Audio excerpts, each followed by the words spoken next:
dia! Estamos aqui novamente com o Café com Flávia e não esqueçam da participação. Hoje vai ter sorteio de cappuccino, inclusive, hein, gente? Para quem participar, cappuccino Labareda, tá começando esse friozinho, vai muito bem. Mas hoje o nosso assunto é um assunto que tem estado aí, né, em todos os meios de comunicação e que chocou todo mundo, que foi a morte do menino Henry Borelli, de 4 anos, e que morreu vítima de uma agressão do padrasto dele. As investigações mostraram que ele era constantemente agredido. A mãe teria conhecimento das agressões, já que a babá tinha avisado, inclusive enviando um vídeo com imagens do menino mancando. A mãe e o padrasto estão presos. Casos como o Henry não são isolados. Acontecem com muita frequência, mais do que imaginamos. No Brasil, segundo dados da Ouvidoria Nacional de Direitos Humanos, no ano passado foram registradas mais de 86 mil denúncias de violência contra menores. Número 14% maior que no ano anterior. A maioria dessas denúncias são de agressão ou negligência. Nem sempre os órgãos responsáveis conseguem atender de forma adequada a todas as ocorrências. A situação é preocupante. Para falar sobre a violência contra crianças e adolescentes em Franca, o conselheiro tutelar Daniel Vitor, que é pastor, e a Gláucia Limonte vem falar um pouquinho para nós sobre a questão das denúncias de agressão e maus tratos contra menores. Pastor Daniel, obrigada pela presença. Eu que agradeço, é um privilégio estar aqui para falar sobre esse tema que é muito importante, né, em nossos dias. Gláucia, te agradeço também por estar aqui conosco. Eu que agradeço, Flávia. É um prazer, sinto uma alegria muito grande de vir falar um pouco sobre essas violências. Verdade, Gláucia. Gláucia está até emocionada, né? Porque realmente não tem como a gente não se emocionar com a gravidade dessa situação. Então, eu queria perguntar para vocês. A gente pesquisou e nós vimos que nós não temos dados estatísticos sobre esses casos na cidade. Então, eu queria saber, assim, como é que está esse momento, se vocês têm, o que vocês podem falar sobre essa questão, principalmente que nós sabemos que a pandemia fez com que crescesse. Então, quais são os dados que vocês podem estar aí informando para as pessoas? No ano de 2020, janeiro a março de 2021, nós temos uma estatística do segundo Conselho Tutelar, porque Franca nós temos 2 conselhos tutelares. 2 conselhos. Vocês estão cada um em um, é isso, né? Isso. É isso. Eu então, sou do segundo, o Daniel é do primeiro. Então, só um minutinho. Então, gente, cada um dos 2 pertence a um dos conselhos, que são 2 hoje em Franca, tá? Isso, e ele é separado, o segundo conselho atende a região norte, leste e oeste. Norte, leste e oeste. Então, em 2020, janeiro, fevereiro e março de 2021, nós atendemos uma média de 15 denúncias mensal. 15 denúncias mensais. Essas 15 são denúncias, assim, de agressões, violências física, psicológica e abuso sexual contra a criança. Entendi. E aí, aproveitando, qual que é o tipo de violência mais comum que são denunciados? Normalmente a questão psicológica, eu acho que hoje, principalmente, a agressão verbal, também, que é uma agressão que muitas das vezes ela não é percebida. certo? Muito legal. Então existe essa questão. O abuso sexual tem aumentado bastante, principalmente agora na pandemia, a gente percebe um aumento na questão do abuso sexual, até por essa questão de se ficar mais em casa, todo mundo ali junto, o abuso sexual a gente percebe que tem crescido. Então quer dizer bastante. que a gente tem a violência verbal, o abuso sexual e a agressão física mesmo. Também, isso. Vocês têm uma noção se esse número que você reportou para nós, ele é menor do que a realidade, do que acontece de fato? Sim, é menor, porque tem denúncia que não chega até o Conselho Tutelar, até as delegacias, e tem denúncias que a gente atende que aconteceu há 2 anos atrás, há 3 anos atrás, entendeu? Então é assim, então tem denúncia que não chega no Conselho. E por que vocês acham que essas pessoas não denunciam? Existe a questão do medo, entendeu? Uma coisa que a gente percebe muito é a questão do medo. Às vezes, por o agressor, até nós vamos depois ver aqui que o agressor ele sempre está muito próximo, então existe o medo. Eu acho que o medo é o motivo maior. Eu acredito que dentro dessa estatística que a Gláucia falou, a agressão ela é muito maior do que isso. Eu acredito que as denúncias que não chegam são muito maiores do que as que chegam até a gente. Eu também devido acredito, ao medo. Porque no próprio caso, né, que a gente viu do menino, a mãe sabia, a babá sabia e ninguém tomou nenhuma atitude, né? Então, e as vítimas, muitas das vezes, elas são ameaçadas a não contar, a não falar nada. E os próprios familiares, que ali às vezes desconfiam, também tem aquela preocupação: como que eu vou denunciar? Eu vou perder o provedor da casa?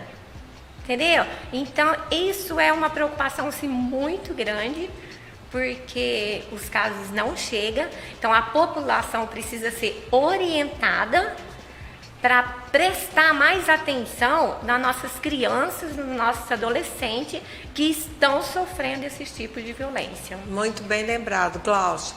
Gláucia, o que a gente tem visto também é o caso muito comum de que são madrastas, padrastos. Vocês também, aqui em Franca, também têm essa mesma percepção de que normalmente é alguém próximo? Olha, 90% das denúncias que recebemos, os agressores são pessoas que deveriam proteger, que são os agressores, que é pai, padrasto, mãe, o responsável legal da criança e do adolescente. São eles os agressores. Antigamente, as pessoas tinham culturalmente que para educar precisava bater, né? Precisava de alguma forma de agressão. Isso daí, na visão de vocês, intensifica? Ainda acontece? As pessoas ainda têm essa crença de que é preciso, para educar uma criança, que ela bata, que ela sofra algum tipo de agressão? Nós ouvimos muitos relatos dos agressores que costumam falar assim: não, eu prefiro eu bater do que a polícia. Eu fui educada assim, eu fui educado. E as varadas que eu levei do meu pai, do meu avô, hoje eu sou o que sou. E continua com a violência. Isso daí é uma coisa muito importante, né? Porque as pessoas têm ainda uma interpretação errada de que a violência ela pode educar, quando que a gente sabe que é o contrário, né? Porque o problema maior que eu percebo é o seguinte, é que na visão, até o professor Cortella costuma dizer, né, que eles têm a visão que é igual massa de pão, quanto mais bater, mais cresce, né? Acha que vai ser dessa forma. Mas a realidade, eles falam na minha época, mas nós vivemos um contexto muito diferente hoje. O contexto é outro. E outra coisa, será que essa pessoa ela é boa porque ela levou varada? Será que foi a agressão que levou ela a ser uma pessoa boa? Ou o contexto que ela viveu foi um contexto diferente? Eu acho que é essa reflexão que a gente tem que ter. Eu me lembro de um caso que que eu atendi certa vez, que o pai, não é que ele, e a questão maior não é que o pai odeia o filho, ele acha que dessa maneira ele está ajudando o filho. Educando o menino de cacetete, certo? Deixado marcas terríveis. E na visão do pai ele estava fazendo certo. E infelizmente essa cultura ainda é muito presente. Entendeu? Gente, muito presente, olha que coisa interessante para a gente parar para refletir. Pais, não é através da violência que vocês vão educar seus filhos. Muito pelo contrário. É através do exemplo, da conversa e do carinho, do apoio. Vocês concordam com essa visão? Sim. Hoje precisa ter muito diálogo, ter paciência, saber conversar com o filho, corrigir o filho sim, educar o filho sim, mas na hora certa, e sentar, olho no olho, com conversa. É isso que vocês vão conseguir com seus filhos. A violência gera violência. Concordo plenamente. Bom, gente, eu vou dar um tempinho aqui, só um minutinho, para cumprimentar o pessoal aqui que está nos assistindo, né? O Sandy sempre aí presente. Um grande abraço para você. Ali Dias, Vanderlei Sintra, o Edgar Ajax, Elcio Campos, Júnior, Miquelina Fátima, a Regina Zoca, falando assim o tanto que é importante esse tema, viu?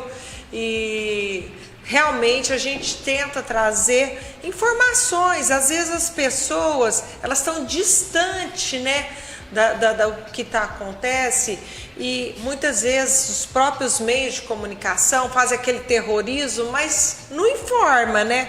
Nosso objetivo aqui é informar. Através de um fato triste, até a Glaucia ficou tão emocionada, mas a gente tem que aproveitar o momento que a gente está vivendo para informar a nossa população, né?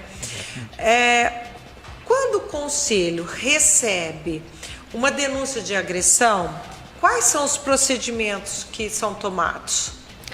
O conselho, para ele receber a denúncia, ele precisa do endereço onde está acontecendo o fato, se possível o nome da mãe e o nome da criança ou adolescente. Se souber o nome do agressor, ótimo. Ele recebendo a denúncia, ele vai até o local do fato, vai ouvir a família, o agressor, a criança, o adolescente, vai ouvir, fazer um relatório do que está acontecendo e aplicar as medidas protetivas. Então, cada caso, é um tipo de medida. Tem casos que, se é caso de abuso, chegou lá e foi constatado, na hora o conselho retira a criança do local, aplica e vai levar para o médico, vai requisitar o serviço, psicólogo, né? Essas Isso, o serviço todas. da ação social, que é psicólogo, o serviço social, o serviço da saúde, e ver com o familiar se tem algum local que aquela criança possa ficar, um outro parente. Entendi. Se caso não tiver, aí vai para o acolhimento. Ela não pode ficar com o agressor. Nessa família, no meio onde que ela está sofrendo agressão. Isso, não pode. Dependendo a agressão, ela é retirada imediato. O conselheiro já faz isso na hora.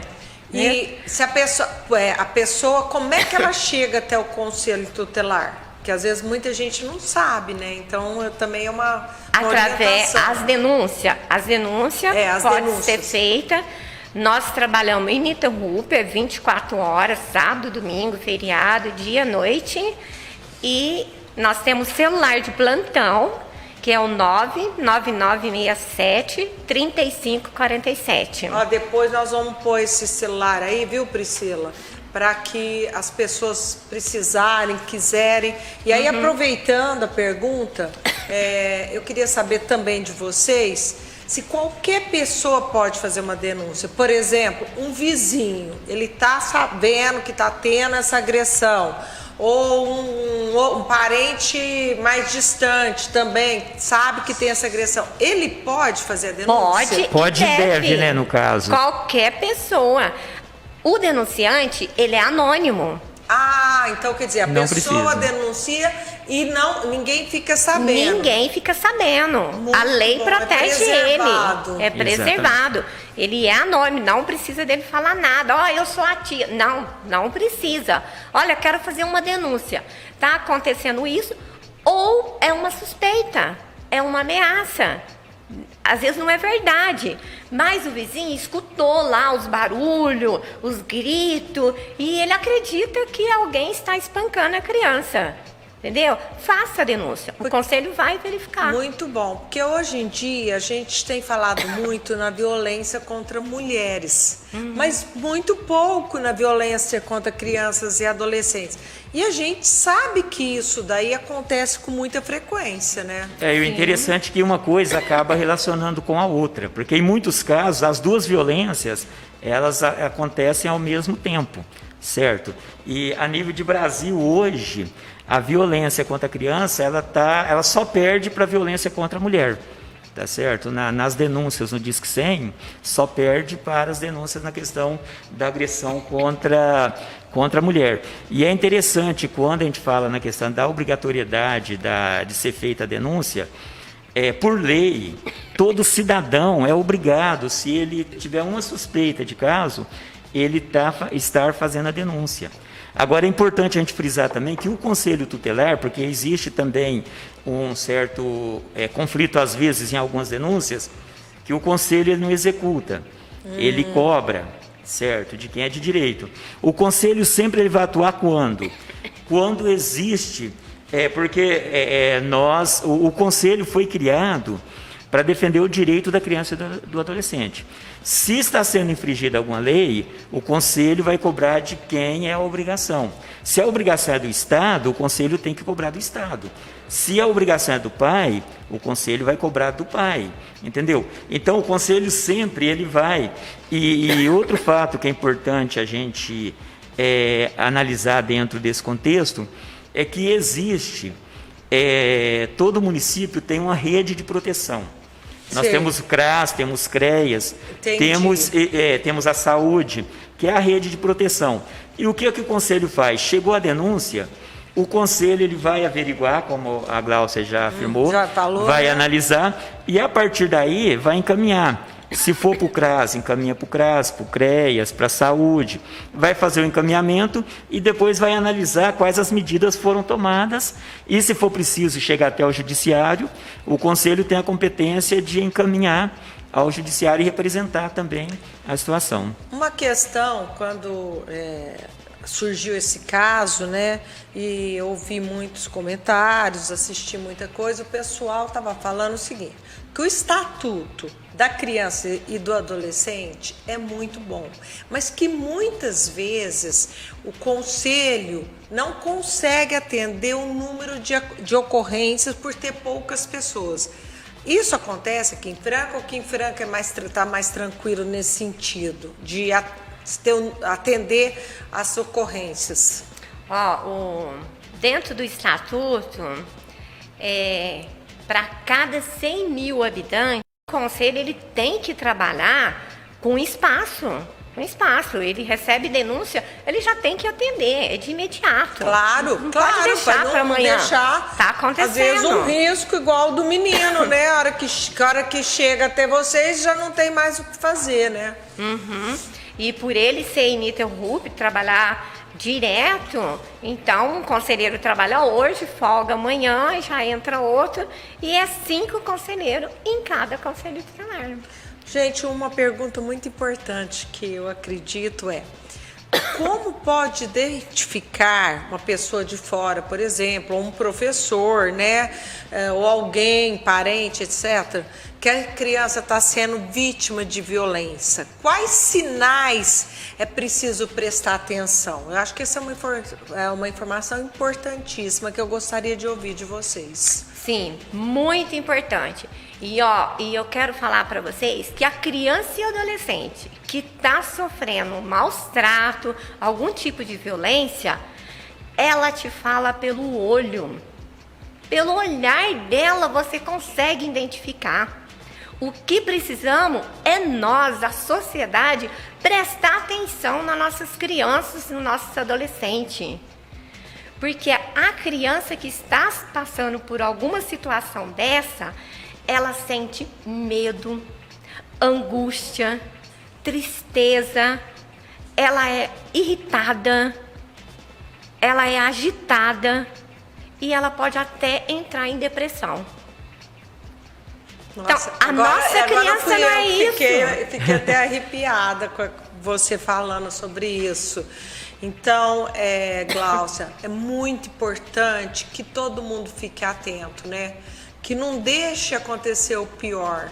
E acho assim, uma questão também importante, para aquele que está próximo, vamos supor, se é o marido, a esposa, tenha coragem também, né, de assumir uma postura. Porque eu vejo que muitas vezes, vamos supor, igual você levantou, que a mulher e a criança sofrem violência. E aí não tem uma coragem, né? Então é importante que também ela, a pessoa que está nesse meio aí, tenha essa coragem, né, de denunciar. Exatamente, porque uma das maiores dificuldades que se tem é o seguinte, porque quando existe uma marca no corpo, é visível, é fácil de se tomar uma decisão, é fácil de se resolver. Agora, o problema são as marcas na alma, essas marcas que são as piores. E muitas das vezes não tem como você perceber, igual a Glaucia falou. Aí vem muito desse olhar do profissional, tanto é que a lei ela fala sobre isso, que tanto o médico como o professor, ele tem por obrigação, qualquer percepção de violência, de já comunicar ao conselho ou ao Disque 100, certo? Essa comunicação, ela é uma obrigação. E aí uma questão também muito importante que eu gostaria de saber é se tem algum serviço de apoio psicológico à família, ao menor, quando acontece. Por exemplo, igual nós falamos, a mãe, vamos supor que seja o padrasto que está agredindo a criança. A mãe faz uma denúncia, mas ela também tem medo.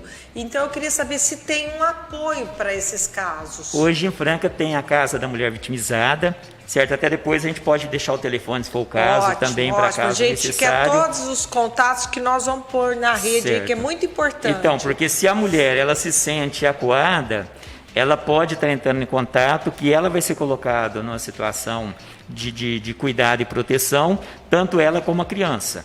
Então, existe esse cuidado. Na questão da saúde, existe, sim, essa cobrança, apesar que a gente sente uma deficiência muito grande ainda nessa questão, mas existe, tanto, como eu disse, a questão do CREAS, por exemplo, trabalha bastante isso. Nós temos o NAIA, que também faz atendimentos quando necessário. Então, é exatamente isso que o Conselho faz. Quando a gente percebe essas necessidades, a gente faz o encaminhamento, igual a questão da saúde. Requisita o serviço. Requisita o serviço. E atendido rápido, como é que é? Porque a gente sabe que, infelizmente, né, no setor público tem uma morosidade nessas questões, né?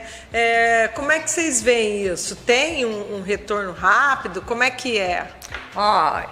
Flávia, falando um pouquinho assim, se a mãe vê que a criança, o adolescente está com algum desses sintomas, uma angústia, está irritado, diminui a aprendizagem, sabe? Tem reclamação na escola, coisa assim, ela pode procurar o Conselho Tutelar. Ela pode procurar o Conselho Tutelar para falar sobre como está o filho, entendeu? Aí o Conselho vai requisitar esse tipo de serviço. Hoje, em Franca, nós temos um fluxo muito grande que é a rede que trabalha nessas medidas protetivas. Vamos falar que está assim 100%?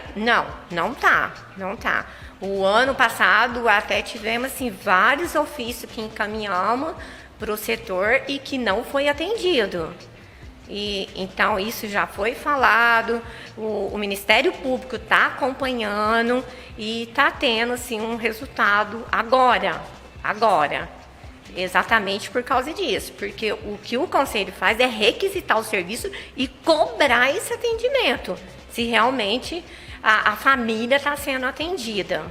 Entendeu? Entendi. Então, precisamos ainda de profissionais atuantes, de profissionais que dão conta da demanda. Inclusive, a gente tem feito, um trabalho com a rede, dentro disso que a Gláucia falou, analisando quando o caso chega, que ele é mais extremo. Por exemplo, há poucos dias eu atendi um caso onde dizia que tinham as crianças num ferro velho, mas chegando ali, na realidade, a mãe estava morando com essas crianças. O que acontece? A gente percebe que é um caso extremo. No mesmo momento, eu entrei em contato com a rede, com os responsáveis pela rede, e tive uma resposta muito rápida nessa situação. Então, o que a gente tem feito? A gente tem procurado sair um pouco da burocracia, entendeu? E a própria rede tem oferecido isso em muitas situações, da gente poder ter um contato mais rápido, para que os casos extremos, eles sejam resolvidos com mais rapidez. Mas é como a Gláucia falou, a demanda é muito grande, então quando o caso ele não apresenta um risco tão grande, ele acaba ficando em segundo plano devido à demanda que é muito grande. Mas a gente tem montado essa parceria e aos poucos vai se ajustando, aos poucos vai chegando. Agora eu vou fazer uma pergunta para o pastor. Olha a responsabilidade. Não, é que eu quero saber, eu falei pastor porque como pastor, não como conselheiro. Na igreja, vocês também têm esse tipo de agressão e o pessoal chega até vocês para denunciar também? Como é que é? Infelizmente, essa questão é uma questão que ela está em todos os ambientes. Prova disso é o que aconteceu no caso do menino Henri, né? Quer dizer, então, infelizmente, só que existe aquele medo. Até porque, às vezes, a pessoa, por causa da religiosidade, às vezes fica com medo de às vezes, se expor. Então, isso é um risco que a gente tem trabalhado. Eu procuro, quando eu tenho oportunidade, de estar falando sobre essa questão, mas acontece, infelizmente, como em qualquer outro lugar, mas existe sim um certo medo, às vezes um certo receio, mas muitos casos chegam até a gente, e quando chega a gente trata com imparcialidade também, que eu acho que é outro ponto importante também, porque não é porque é da igreja que o caso vai ser atendido de uma forma diferente, vai ser o mesmo processo, a mesma forma. Costuma chegar, mas infelizmente existe sim esse receio. A pessoa às vezes fica com medo de expor. Entendi.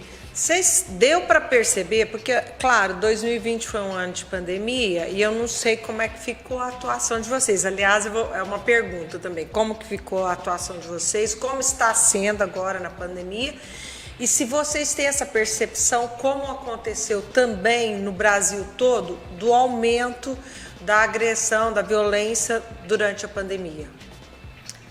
O Conselho Tutelar, ele continuou com o trabalho dele normal. Ele só não está atendendo na sede, mas ele está na rua. A denúncia chegou, ele está na rua. Entendi, e na sede, ele trabalha só o conselheiro, não atende o público, devido à pandemia. Sei, entendi. Quer dizer que a pessoa ela tem que ligar. Ela tem que ligar e o conselheiro que vai no local. Sei. Entendeu? Porque antes não, a gente mandava notificação notificando que fosse até o conselho. Agora, essa pandemia, toma assim, né? Não estamos atendendo na sede. Mas os trabalhos continuam. Aumentaram as denúncias devido à pandemia? Aumentaram,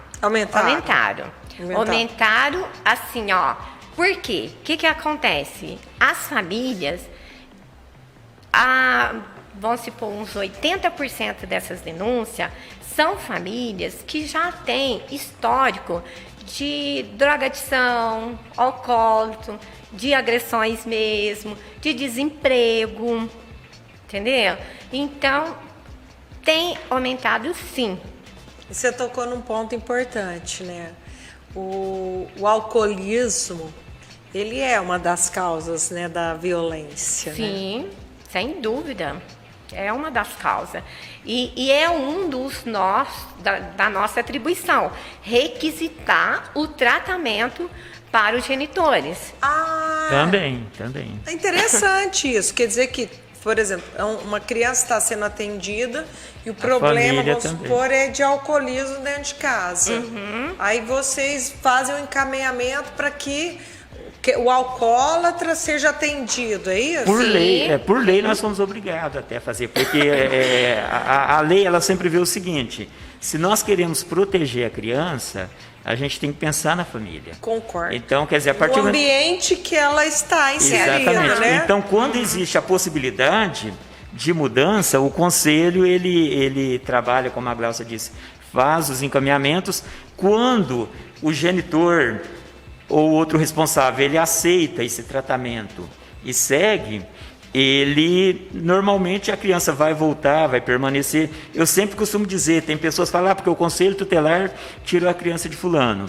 Aí eu sempre digo o seguinte: o conselho ele não tira, até porque nem o conselho, quem tira é o juiz, quem determina, mas a lei sempre faz o seguinte: dá todas as oportunidades para a pessoa mudar de atitude. Agora, se a pessoa não demonstra durante todo o acompanhamento um interesse em mudar, aí acontece a retirada, como a Glaucia falou, aí não tem como. Mas o conselho, ele não pensa só na criança ou adolescente, ele pensa no contexto familiar.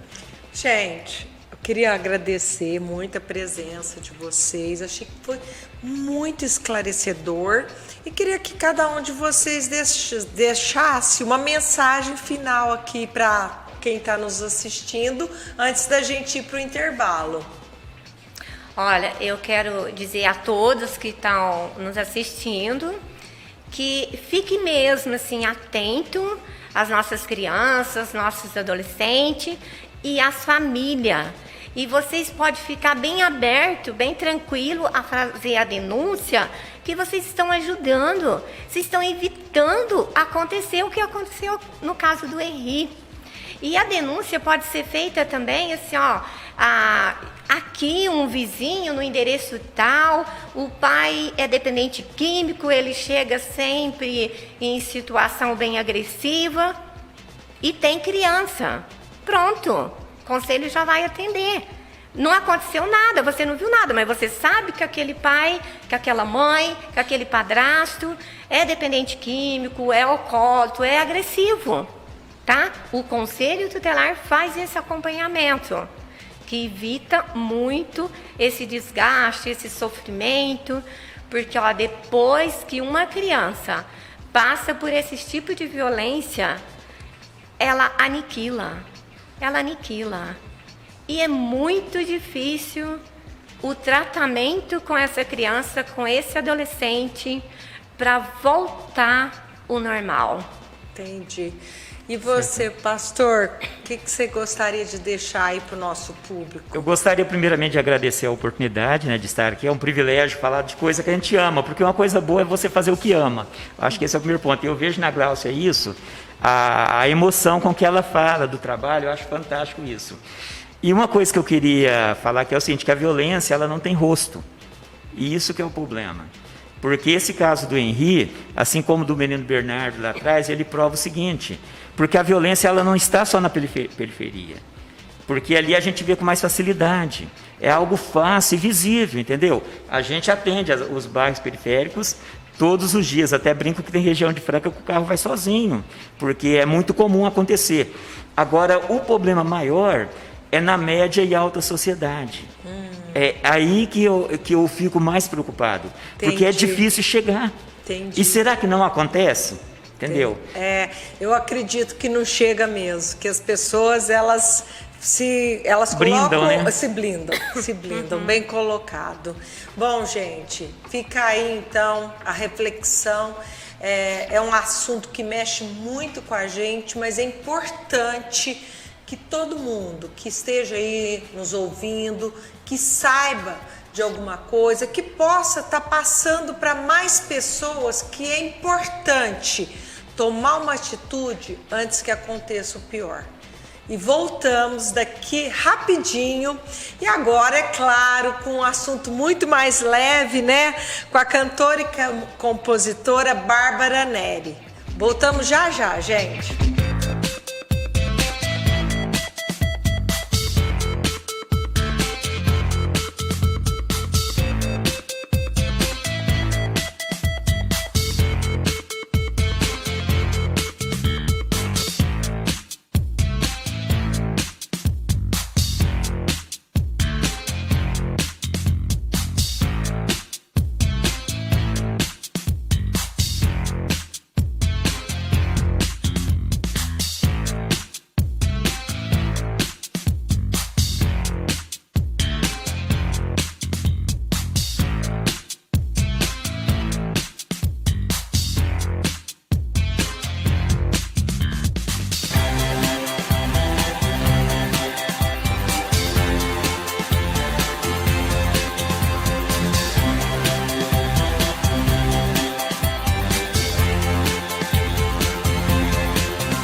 Gente, voltamos agora, depois desse assunto, assim, muito mais, que mexe muito com a gente, mas muito importante para as reflexões.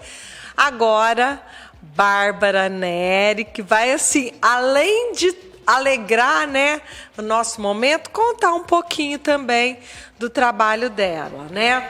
A Bárbara, ela é filha do Henrico Nero, que todo mundo conhece aqui em Franca, que faz um trabalho maravilhoso, várias apresentações, já tive em todas, acompanho ele. Que legal. A Bárbara, gente, ela é novinha, 28 anos, e ela desde os 13 que ela compõe, né? Isso mesmo. E, então, Bárbara, obrigada pela presença. Gente, eu que agradeço demais esse convite, né? Estou falando aqui com pessoas que talvez eu jamais teria acesso, mas através de você eu tenho essa oportunidade. Agradeço demais. A gente tem como um dos objetivos mostrar os valores da nossa cidade, que são muitos. E realmente até eu te descobri recentemente. Você tem uma voz maravilhosa. Ah, muito obrigada. Então vamos começar dando aí, né, para que as pessoas ouçam um pouquinho da sua voz e te vejam um pouquinho. Vamos embora.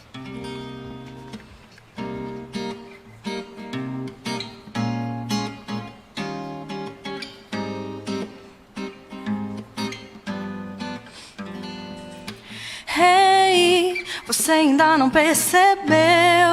Depois do que aconteceu, só sobrou nós dois, agora é só você e eu.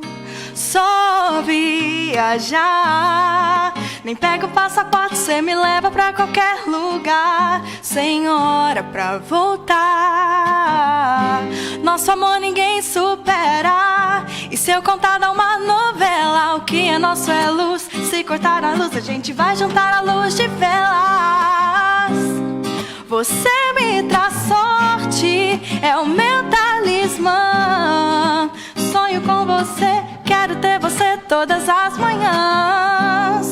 Você me traz sorte, é o meu talismã.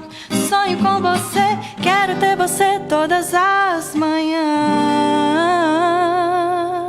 Gente, olha que voz maravilhosa. Essa até arrepia.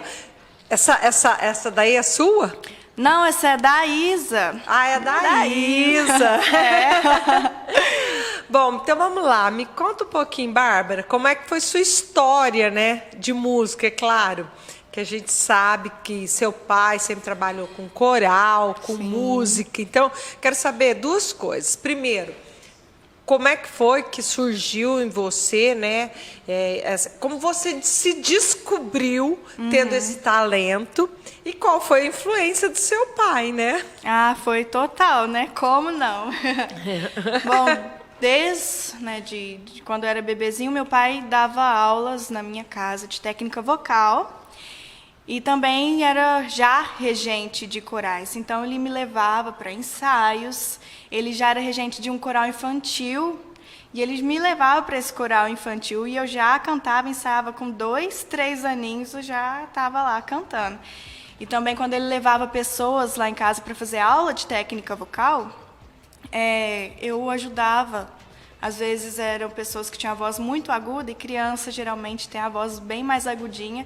Então eu ajudava ele a alcançar os agudos que ele, como tendo voz de homem, masculina, não alcançaria. Aí eu já ajudava ele criancinha e assim eu fui descobrindo esse meu cantar aí. E como é que você começou como cantora? Sim, comecei cantando em grupos. E como é que foi que você se descobriu compositora, tão novinha, com 13 anos? Ah, eu fugia muito do tocar violão. Eu tinha muita vergonha. Olha Nossa, só! muito. Meu pai ele me colocou para fazer aula quando eu tinha uns 7 anos. Eu fiz 2 aulas e falei, não é para mim ficar em frente a uma pessoa tocando. Morria de vergonha. Mas aí eu descobri que eu conseguia ouvir a música e tocar as notas. E reproduzir. Reproduzir isso sozinha no meu quarto. E aí eu comecei a fazer isso. E aí eu descobri que eu conseguia combinar esses acordes e criar melodias sozinha. Então, mais ou menos, quando tinha uns 13 anos, eu entrei no meu quarto e veio uma melodia na minha cabeça e eu comecei a colocar uma letra. Mas por eu ter fugido do estudo, por vergonha, eu sabia 3 acordes, que era o Lá maior, o Ré e o Mi. Era o que eu conseguia fazer na época. E não queria nem saber. E aí foi através disso que me despertou também a curiosidade, onde eu fui estudar mais para poder crescer. Então conta também essa parte do seu preparo técnico pra gente. Você foi estudar? Onde você estudou? Como é que foi essa questão da música? Bom, eu toco também na igreja. E aí eu falei assim, gente, eu vou começar a tocar na igreja. E aí, com as músicas da igreja, eles colocavam a tablatura embaixo. Tinha os acordes na música e como fazer esses acordes no braço do violão embaixo. Então, eu comecei a estudar e a olhar cada um desses. Igual quando vem na revistinha da banca, quem aprendeu a tocar nessa época vai lembrar. Então, eu comecei a olhar e decorar e comecei a tocar na igreja. Depois, eu vi que faltava uma parte teórica. Aí eu comecei a procurar professores de violão, onde eu fiz aula com Tássio Figueiredo e fiz aula também com Juninho Abrão. E aí foram vários anos aí estudando. E aí depois com a internet, aí abriu muito mais os horizontes. Fui estudar na internet e aí já Você fez faculdade? De música, não. Mas você fez alguma faculdade? No momento, ainda não. Não? Eu estou fazendo atualmente curso técnico em teatro. Ah, já é a influência também do pai. Você participa dos espetáculos do seu pai? Eu participei quando criança do Ameríndios. Eu participei, depois eu entrei definitivamente na companhia vocal para o espetáculo Dragões. Apresentei 2 anos seguidos. Depois eu apresentei a Magia da Fada, onde eu protagonizei, eu fui a fada, e foi uma experiência fantástica também, uma abertura de horizontes, porque uma coisa é você cantar sozinha, outra coisa é você protagonizar um espetáculo e representar uma personagem, né? Ali juntar o que você sabe com aquilo que você precisa ser, alguém que é diferente de você. E foi muito interessante, muito intenso, tanto internamente como externamente. Você olhar ali aquele público, várias pessoas, várias noites seguidas olhando ali, esperando você fazer alguma coisa e um coral inteiro atrás de você, realmente foi uma experiência fantástica. Nossa, que interessante. Sim. E aí, o que você vai cantar mais aí para nós agora? É uma composição sua? Agora eu vou cantar uma composição minha. Eu lancei essa música em outubro do ano passado, foi o meu primeiro single.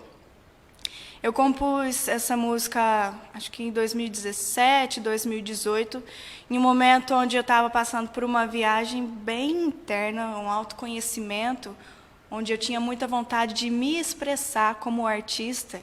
E muitas vezes me sentia presa, não encontrava esse caminho, acho que com a juventude, a falta de experiência, e aquele medo de, o que vão pensar de mim? Que né? tem uma cobrança muito maior justamente por ter um pai, né, também. de sucesso. Então, acredito Com que certeza. isso daí também...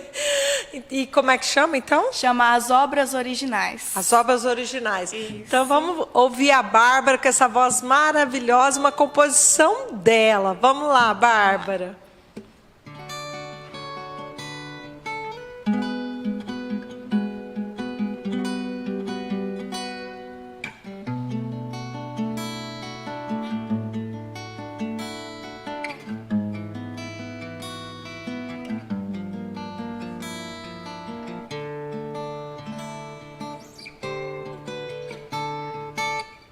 Onde está o encanto das canções sob o luar? Onde foi parar o amor? Tudo é passageiro e o destino tanto faz. Ninguém perguntou qual estação repousa o coração dentro dos vagões tão solitários nas montanhas das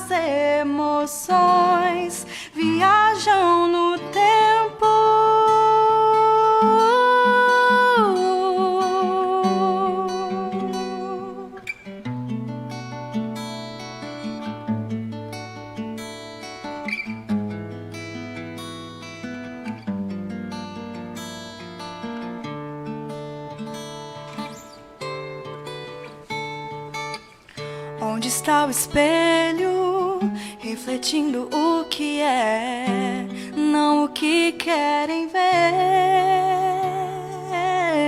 Hoje é tanto medo, tanta sobreposição, ninguém colocou em exposição as obras originais.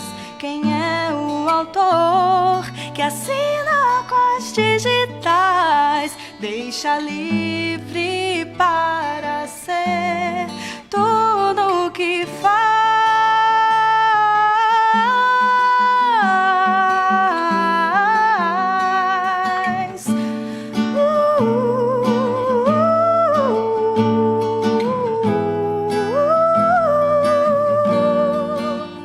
O trem já partiu e tem hora pra chegar. Os quadros e as esculturas criaram vida. Quem revelará os trilhos a esses vagões? Transformará as tintas e as pedras em corações.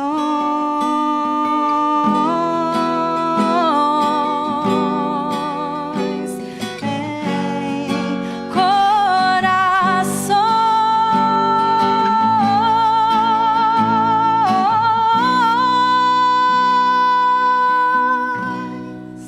Uau!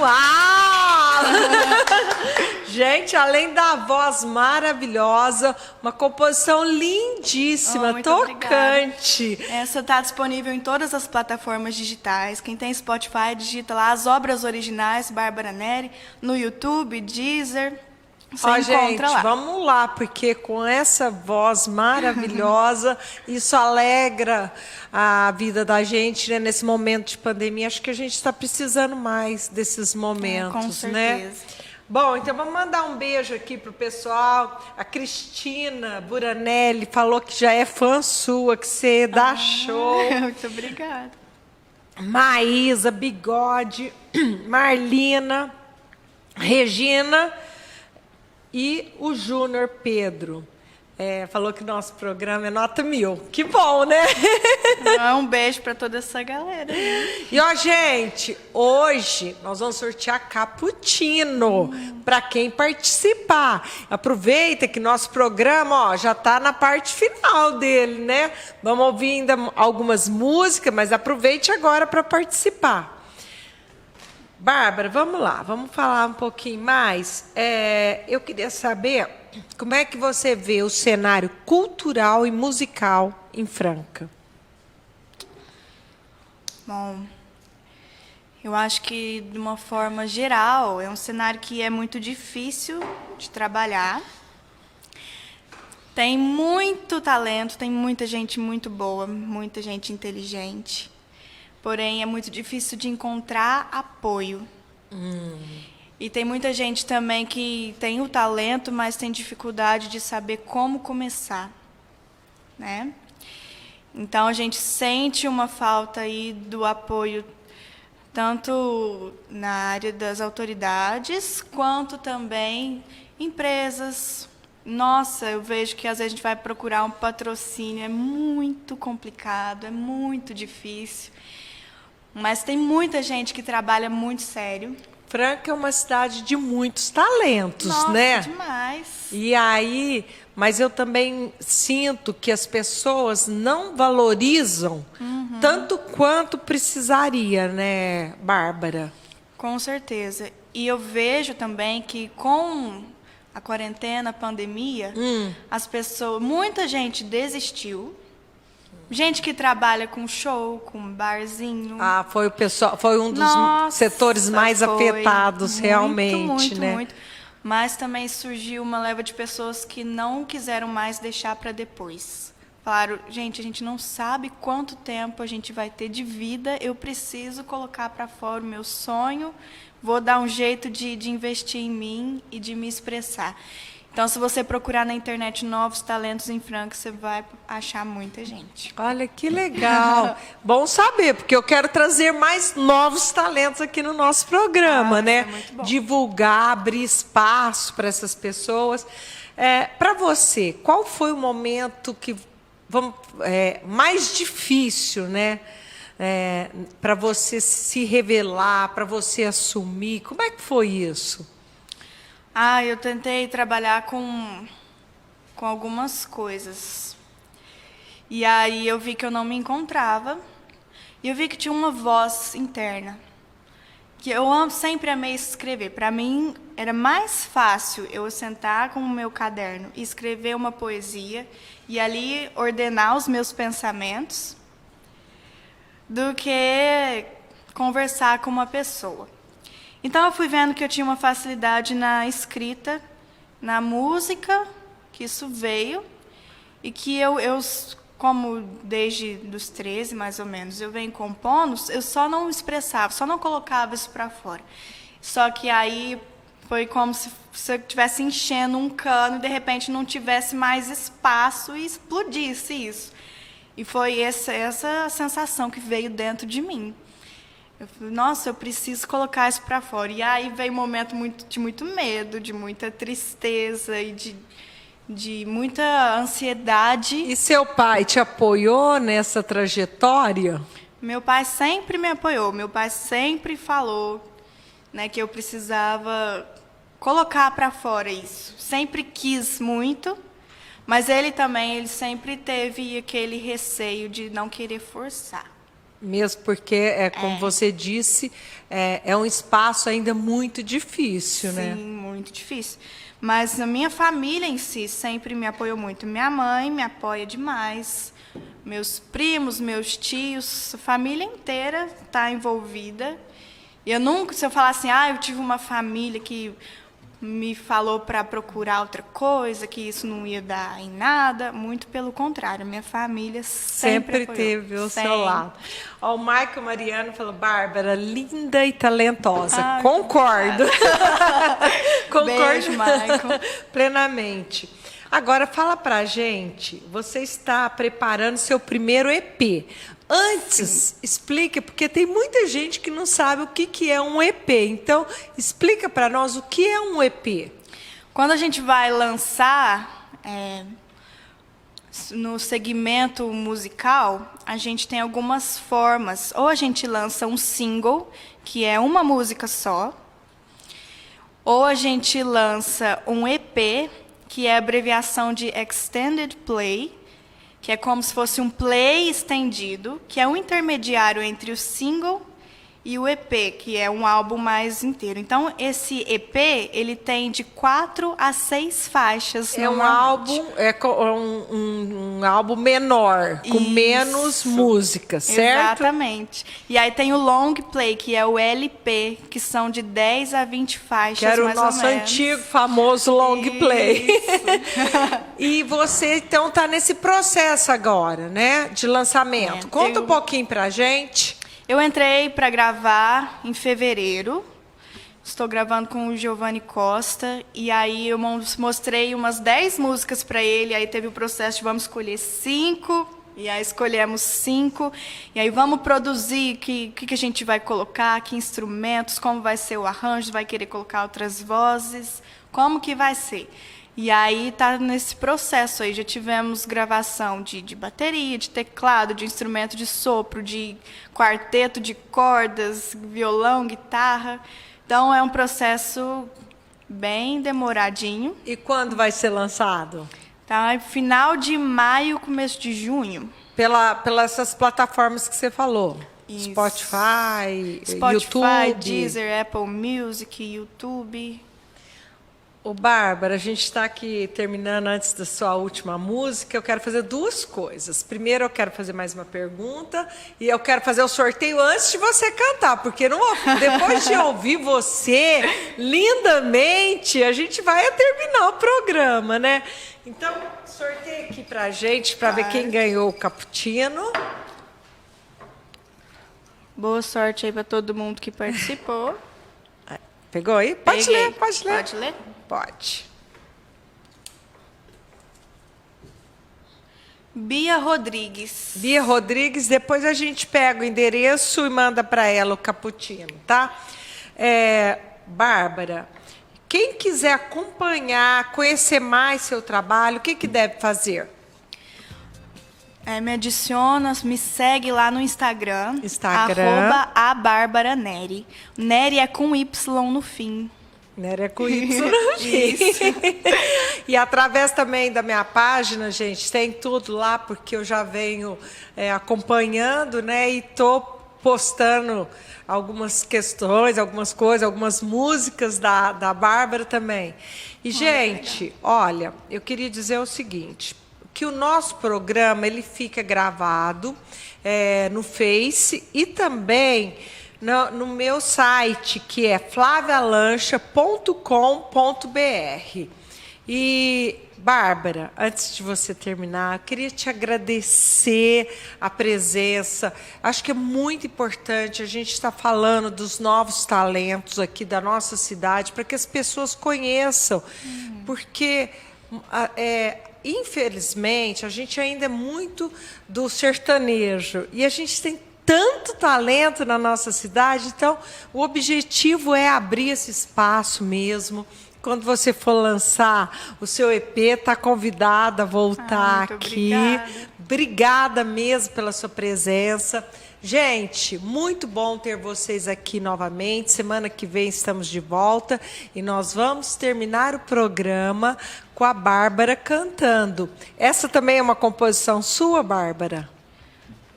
Olha, eu separei outra, mas eu posso tocar uma composição. A que você preferir. Eu prefiro deixar as minhas composições para surpresa. Para surpresa, combinado.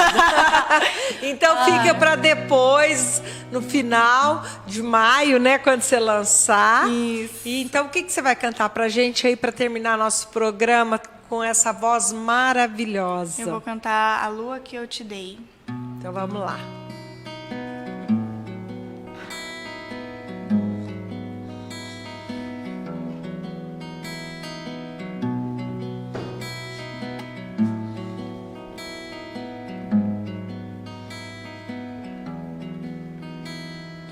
Posso te falar dos sonhos, das flores, de como a cidade mudou. Posso te falar do medo, do meu desejo, do meu amor. Posso falar da tarde que cai e aos poucos deixa ver no céu a lua que um dia eu te dei.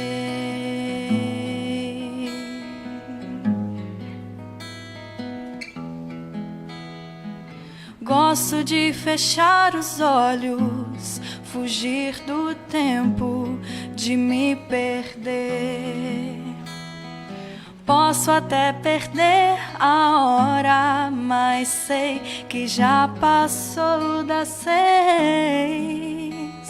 E sei que não há no mundo quem possa te dizer que não é tua a lua que eu te dei pra brilhar.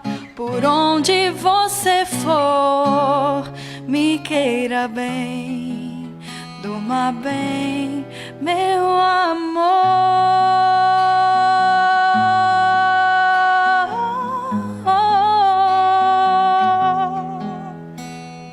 Posso falar da tarde que cai e aos poucos deixa ver no céu a lua que um dia eu te dei pra brilhar.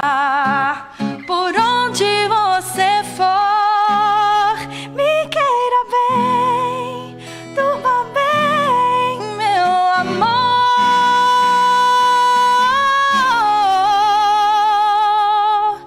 Me queira bem, durma bem, meu amor.